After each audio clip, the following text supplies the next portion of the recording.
what other ways are students engaged in the analysis of their data or their setting of their own goals? We have student-led conferences every quarter. Is that with their parents? Yeah. And so all of us and the student, they look at their grades and they put them on, like, it has a page where they have to respond to, like, our goals and promises, and they set goals and they respond to, like, how they're keeping their goals, and they include their OAA scores, they include their grades, they include how they are contributing to the community and how they can improve. And they do it all. Yeah, and that's about how they're being guided by the principles of human-heartedness and not forming cliques that are groups to the exclusion of others, and what specific practices are they doing to include others.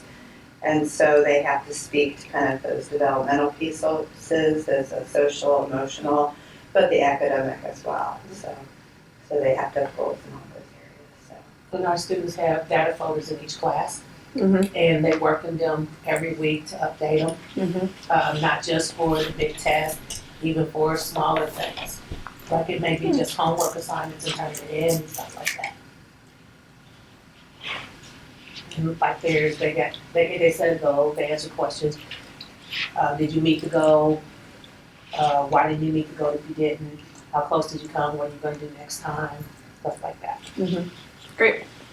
And as far as reviewing data online, are most pieces of data and assessments stored in the My Tomorrow, or? They can access our dashboard through Power School. Okay, and how often do they do that?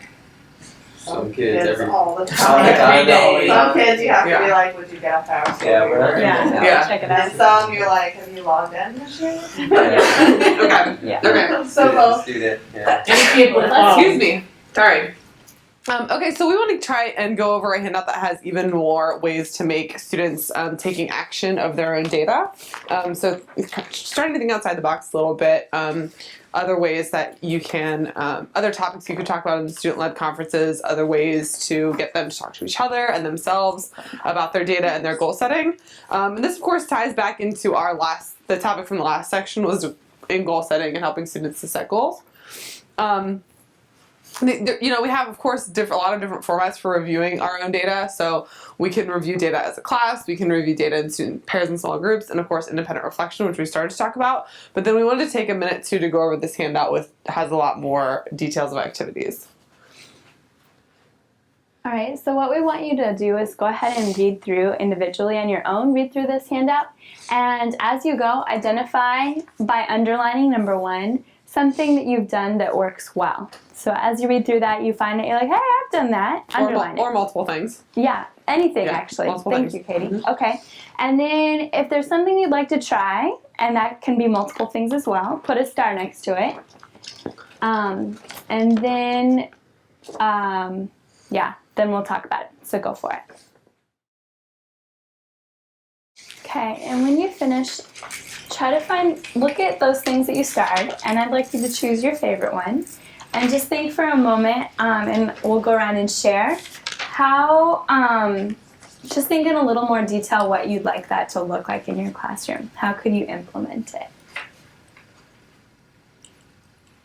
How would it work for your students? How would you introduce it? How would you set it up? How do you think they'd respond? What's your goal? And what's your reason for doing it? Okay. All right. Is anyone ready to share? Or would anyone like to share which they picked? I'll go ahead and share. Okay. I just put a story next to all the topics for journaling and independent reflection. Okay. And that's because the age group of 7th and 8th graders, they want to be heard. So it gives them an opportunity to look at what you're doing, and then also give them the opportunity to be heard in how they feel about their teachers, their work, what they feel that they're good at, what they feel that they're not good at, without being ridiculed. And know that that's just between them and the teacher. Great. Okay. I store the conversation starters for peer Checkins.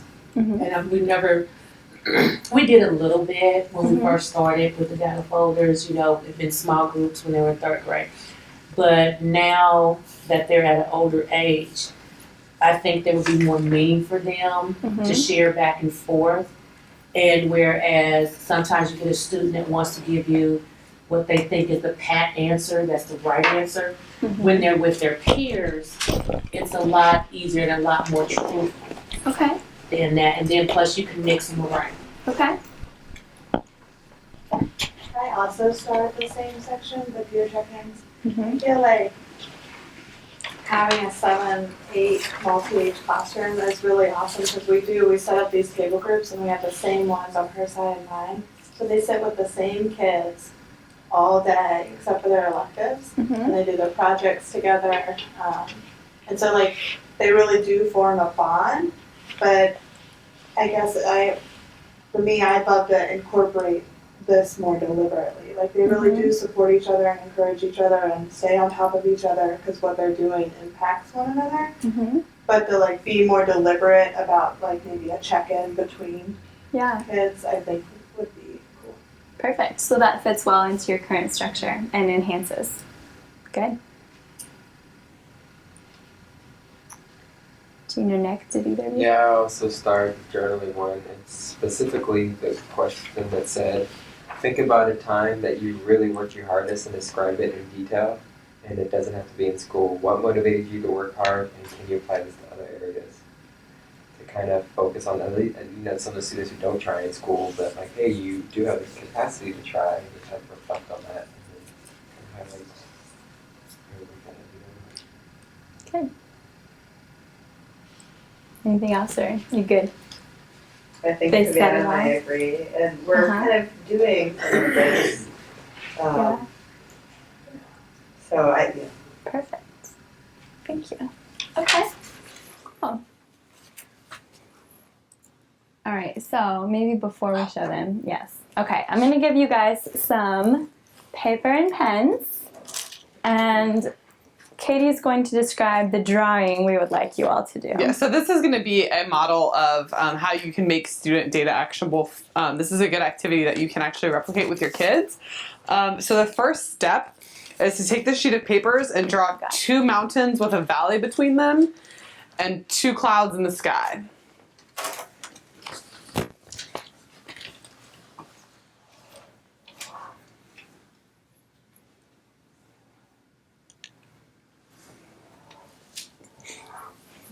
Two mountains with a valley between them and 2 clouds in the sky.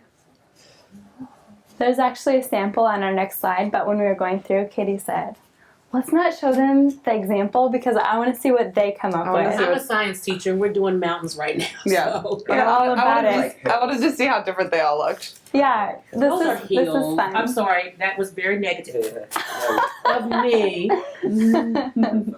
Dreams There's your valley, pretty well detailed done. there. After looking at theirs, Nice. it's kind of like a real. Oh, I like the realistic clouds over there. Very similar to. Wow, this was fun. This Thank is you, good. Katie, Yeah. for that. Mhm. Yeah, I wanted to see how different they all looked. The idea here is to give us a little bit of a graph to be able to write our data onto or our ideas onto. But again, so we have two peaks, 1 valley, 2 clouds in the sky. So you're going to help them. This graphic is going to help you represent your current state of your advisories and what your goals are going to be going forward. So the first step is thinking about your work as an advisory teachers. What are the 2 peaks of your work? What are the 2 highlights of your work? So what areas are really succeeding? Label or draw symbols for these at the tops of the mountains. So it could be a 1 to 2 word label, it could be a symbol, it could be a short description if you have room for it. So the 2 peaks are 2 highlights of your work as an advisory teacher so far this year. How have you been rocking it in your schools?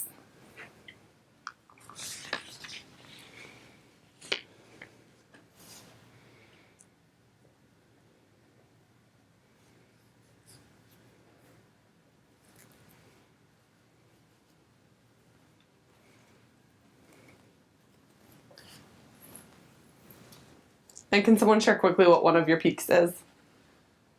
Better relationship. better relationships with students. So that really happens in advisory, and you feel like that's going really well. Great. So the next question is, what are the tools or supports that helped you reach those peaks? And those get labeled on the two outer edges of the peaks. So there and here. So for example, these are the things, they support the activities that help me reach being able to say that I have better relationships with my students, and label those on the way up to the peak of the mountain on the two outsides.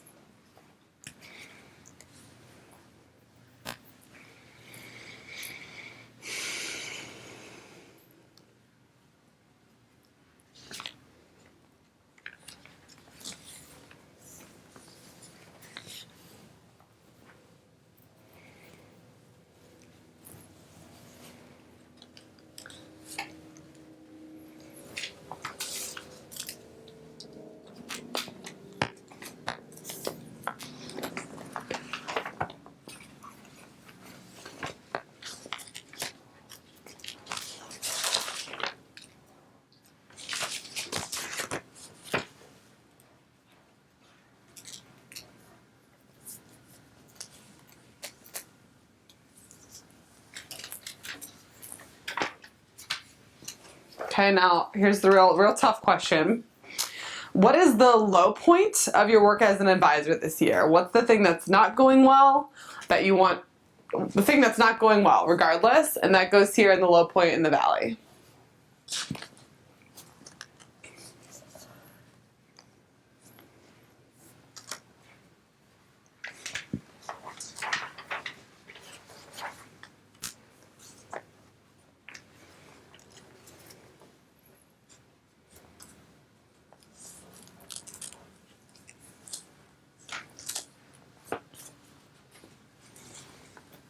It can be anything at all. Something you have control over, don't have control over. Something you think you can change, can't change. Whatever the low point is at all. Parents, kids, community, in the low point of the valley.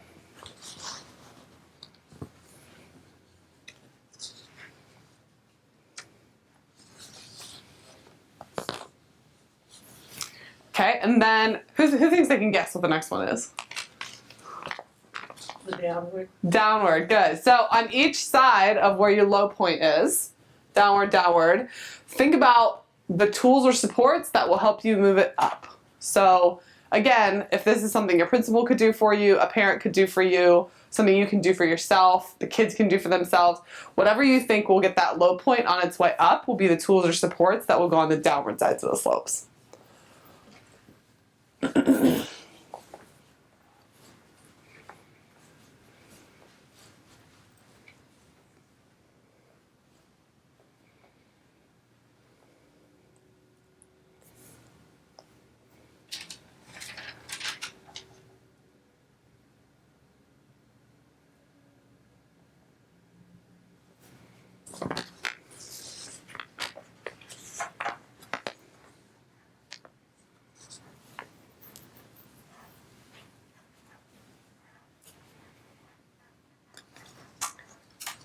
Okay, and then we want to think about the clouds. So this is like head in the clouds, what our dreams are, what our goals are.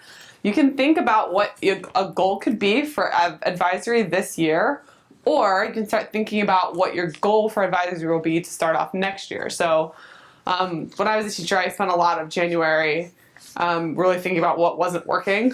I think it's just part of the time of year. But then I spent a lot of time thinking about, okay, I have 6 months to think about how I want to make it better for August. So I used to do a lot of long-term goal setting like that. So think about a goal that would make advisory where you want to see it beginning of next year, or something you want to accomplish before this year's out, or both. You do have 2 clouds. I think most of you do.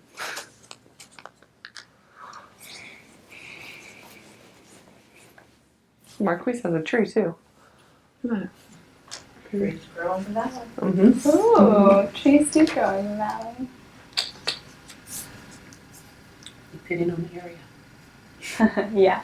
In my valley, I need some trees. So that's where I'm at. You and I'm Bob right underneath- Ross. I'm right underneath the tree. We're sitting up against this tree with the dead. You and Bob Ross with his happy little bushes and his fun little trees. Okay, and then one more on the very bottom of the page.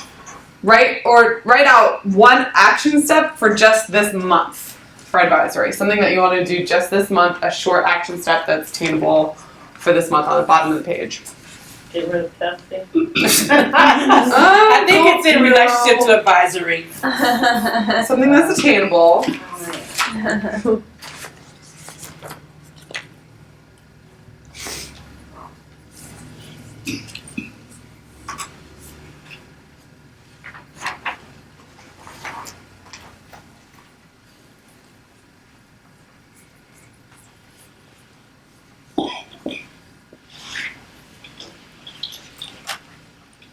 You gotta turn this in. Okay, No. good. It's not And you for a don't even have to share it if you don't It's not want. for a grade. grade. Yeah, no grades. Oh, I'm not doing it. Well, Okay. I mean, I was really surprised when they handed us our goals. It's like, You Yeah, I keep felt- track of this? I felt pretty bad when I didn't reach mine. Okay, so again, like a good little way to organize ideas, goals. I think this is helpful for the age group that we work with, a little bit younger probably too. Does anyone want to share part or all of their mountain range or peaks and valleys as we're calling this activity? my cloud thing is next year. Even though this was our first year, that our 7th graders will become sort of like facilitators and mentors for the 6th graders. Okay. So it's not that I'm would fully step out, but them to take more of a responsibility, like, okay, sort of like we do with ILT.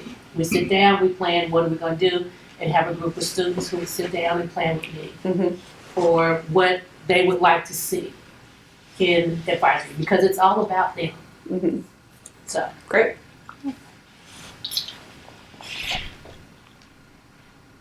Oh, sure. For my peaks, I have building community and creating independent and personal accountability. Have those things by like group initiative, solos, morning meeting for building community, and then the creating independence and personal accountability, like one-on-one check-ins, student-led conferences, printouts, and checklists. And then in the valley, like fostering peer accountability, but with kindness, and always nice. And so maybe creating more opportunities for peer connection on a deeper level. So I put in my clouds, the kids will help one another stay on track. I'm thinking next year, because I don't have a lot of things going on, so they can help each other, it'd be great. And then have a plan or structure for kids to hold themselves accountable. Some kids are really great at that, but if maybe I have like something where they checked their power school and they looked at their goals and like it was like a routine, maybe that would be good. And then my action is peer interviews with these ideas. Wow, that's great. Cool. Anybody else thinking about like support strategies to get out of some of the low points?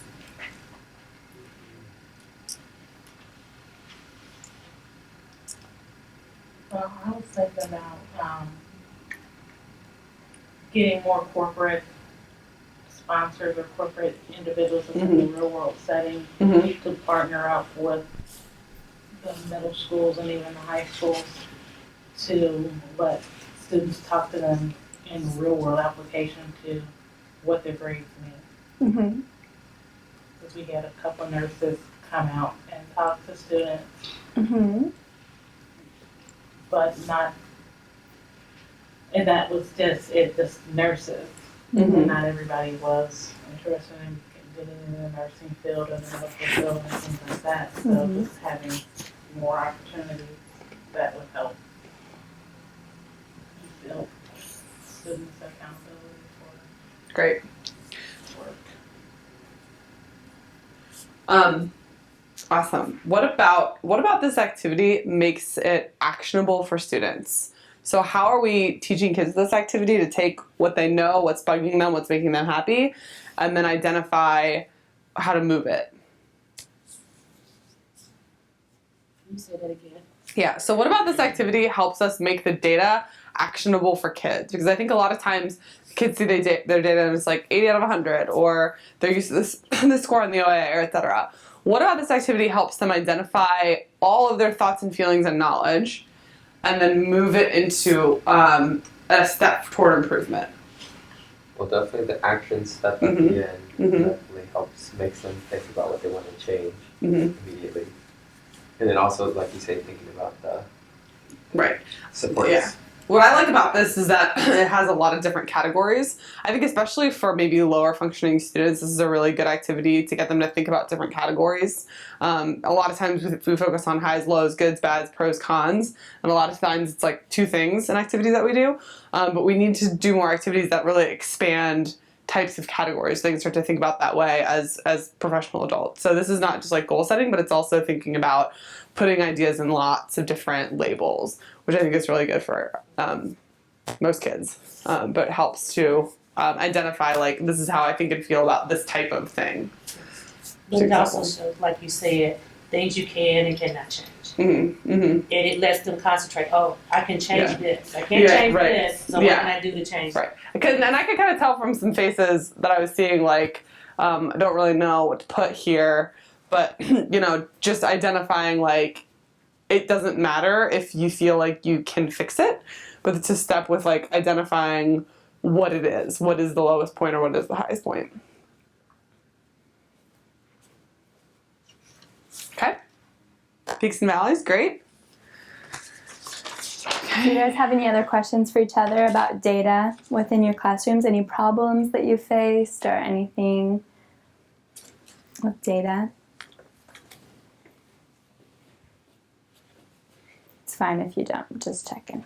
Okay. All right, so we just want to review with you guys what we did throughout all of these sessions. So I was thinking we might just go around and have you guys read what we did in that session. If you we'll have you guys read a session you were here for, and then just say something that you remember from that session as being helpful. So Savannah, were you here for session 1? Could you read us session 1? Stress learning and the role of the advisor, and techniques and daily routines for building authentic relationships with students. Okay. And remembering way back then, what was something that you remembered or took away? Those are my I think the conversations that we've had at our tables have been the things that I remember most, because it's like you're just getting so many ideas that you can take back. And so I know each time that's what I take away is the different ideas that I've learned from other teachers. Cool. Really good. Cool. Okay. Jean, can you read? Were you here for session 2? Okay. Session 2, team building activities, teaching and using mindfulness in the advisory classroom. So I remember that we did name volleyball, and a couple different team building things, and that processing that as a group was important after the activity. And that we talked about different types of reflection that we do or want to incorporate into our classroom. And also, I'd love to hear if you read this and oh, I applied this and it worked. Feel free to share that too. Okay. Were you here for session 3? No, but I do have something for cross-cultural understanding that we actually did. Well, throw it in there. For cross-cultural understanding, because we have ESL learners and the majority of them Hispanic, and then we also have African American students as well. So we did a teaching, getting to know you type activity for Black History Month, and then we did the Day of the Dead back in October, where all the students went to. So I had to make connections in regards to what did they understand about the Day of the Dead and Black History Month, how it's important to both groups. But I had the Hispanic kids tell us, what do you know about Black History Month? And if they said nothing, then someone from an African American community that knew some things about Black history to teach to the Hispanic and vice versa, so that they would understand each other. That learning. Cool. That was sort of cool. They were real fun. The thing that I keep remembering from that session was the race cards. Do you guys remember the race cards? Did anybody do anything with that afterwards? Probably a long shot. Okay. But I really liked that those were like 6-word things. Again, like distilling big ideas into some student simple things. I just remember that one from session 3. Okay. And then session 3, Nick, can you just read the rest of session 3 so we have that one? Yeah, helping students set and attain goals. And we did that and we kind of looked back over our cards today. Cool. And then can you read Timmy for S number 4? Fostering creation of a supportive peer group and making student data actionable. And that's what we did today. Okay, cool. Okay. Let's see if there's another question. So just thinking, if we could go back for once, I don't know if we can go. Yeah. So just thinking about those for a second, out of all of this, what have you used in your classroom the most? And what would you like to still know more about? Is there anything on there that you can just point out to the rest of the group that you've used a lot, and anything else that you'd like, I could learn more about that? It was helpful for me to learn about the techniques, the daily routines. I do a morning or a daily welcome Okay. or whatever. I didn't do that before this. Perfect. And then the team building activities, I got all the ideas. Okay. Back in use. That was very helpful for me. Great. Good to know. Okay. Yeah, I'm the same because I've been out a few days, and to come back and either hear the principal or hear the sub right down here, they just came in. I didn't have to say anything to them. It's like, okay, who took over my kid's body? But I mean that and then the team building activities that fit in. We did the grid for nonverbal. When we talked about that, that was fun. Oh, that was fun. I still have blue tape on my floor. Okay. Sweet. Anything else that's been useful? Or anything else you would like to know more about?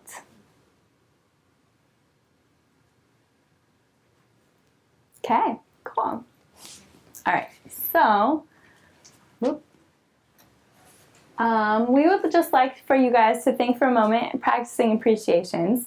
So we would just like to take a moment for you guys to share an appreciation, not for us, but it can be for us, but mostly for each other, since you guys have been in this whole session together in all of these sessions. And like you said, you've learned and benefited from each learning and the conversations at the table. So if you could just think for a moment, and when you're ready, share out an appreciation for one of your colleagues from the past 4 sessions. I would say I appreciate you, Nick, because I think that you have a really positive attitude, and when you're having conversations, you always include everybody, and you're like sure to like say Savannah asked me a question, and it's really like inclusive, and I like that. So thanks. I just wanted to acknowledge you, Tammy, because I feel like when you're so willing to share your ideas that you're doing an advisory, and it's really clear that you know your students well and you care a lot about them just by the way that you're kind of saying how you approach things, that you're really sensitive to the students' issues. So thank you for sharing that. And I don't want to just pick one person because we are collectively in the same boats. And I appreciate the fact that everyone gives feedback in what's working in their environment and explaining what their environment looks like, because our environments are all unique. But when you have a lot of things coming in, you can take your basket and pick from each area to find out what's going to work within your particular unique situation. So I appreciate that nobody's scared to talk, and everybody listens, and everybody smiles after a long day when I'm just about ready to just go. So thank you. And I'm basically the same, even though not so much from you, but you're a first year teacher, and I remember back then, but all the ideas, I mean, it's like, okay, that sounds good, let's write this down. And I like yours because we actually did, it was the Day of the Dead and why people still celebrate the birthdays of teachers that passed. and which is an African American way of celebrating like the Day of the Dead. So I mean, I just take the ideas and I write them down, and it's like, oh, that sounds good, and I want to hear more about the wheel. So yeah, the awareness wheel, along with everything you talked about. Yeah, mine's similar to like the Clark Montessori folk tale too. Seem like it's so encouraging to hear kind of what's happening at your school, and like what advisory could look like. You know, it's really encouraging to hear.